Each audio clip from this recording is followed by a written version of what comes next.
have two categories of tram or light rail projects. We have an existing tram network, about 42 kilometers of it, which is classic or legacy tramway, mostly designed for short trips.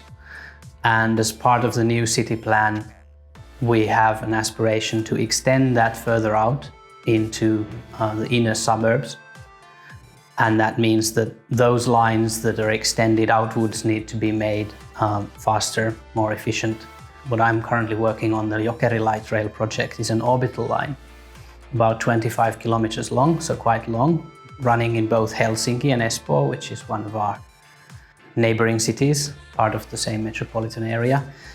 And the Jokeri line, we've already started construction. That runs about 8 kilometers out. So it's slightly outside the existing tram network, and it's designed to increase capacity in this orbital corridor.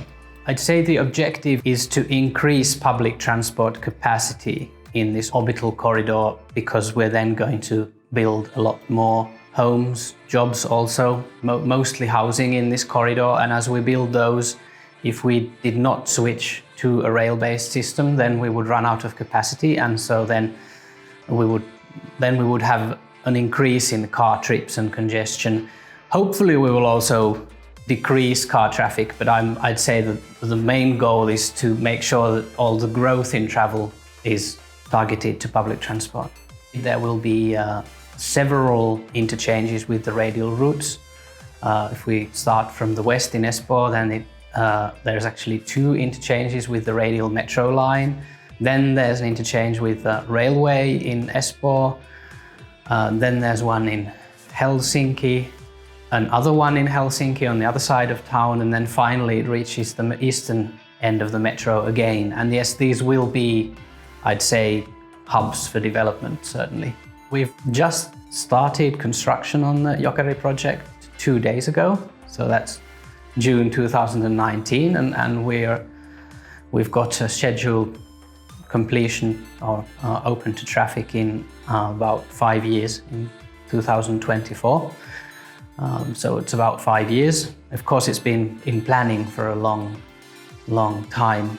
The basic infrastructure is about 390 million euros, but then the depot is separate from that, which I believe is between 60 and 70 million, and then the rolling stock 105 million approximately. So it all adds up to over 500 million euros, 20 million euros a kilometer. We do need to improve the efficiency of the legacy network. It's quite slow, 14.5 kilometers an hour. It has very dense stop spacing, but it's still quite slow. It's good for short trips, but in a growing city, we can't really afford that anymore. So we need to improve that. Then by 25, we will have the Orbital Jokeri line, and then we will have some smaller extensions to the legacy network, to Docklands type developments. And then we're hoping to have a longer extension out into Laajasalo to the east. And maybe not by 25, but during the 20s, we'll hopefully finish 1 or 2 extensions that actually reach the Jokeri line and cross it slightly further out. So then we will begin to form an integrated network. The Jokeri line is designed to be technically compatible with the existing system.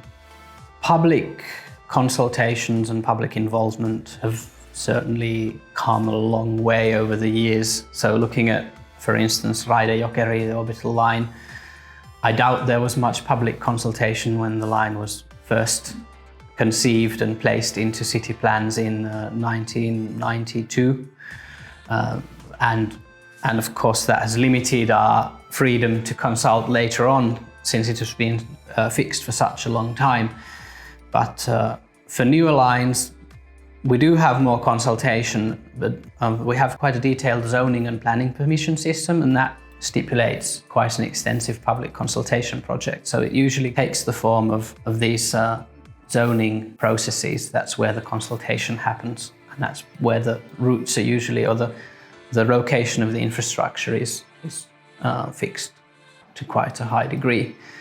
The problem with this is that when we do that, we don't actually know whether whether we can actually afford to build the line. So we might have this consultation, and it doesn't actually mean that the line will be built. Looking towards 2025, I'd say that certainly the share of tram, light rail within the public transport system certainly will increase quite a bit.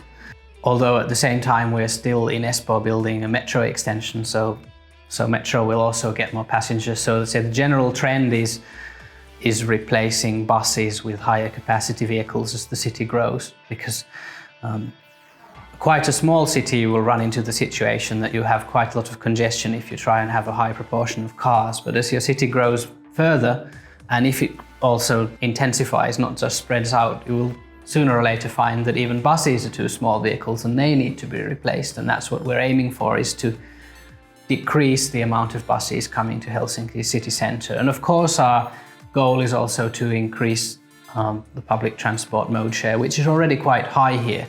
Maybe not in the city centre, the potential for increase is not that high, but in the inner suburbs, that's where we can have an impact with the tram system.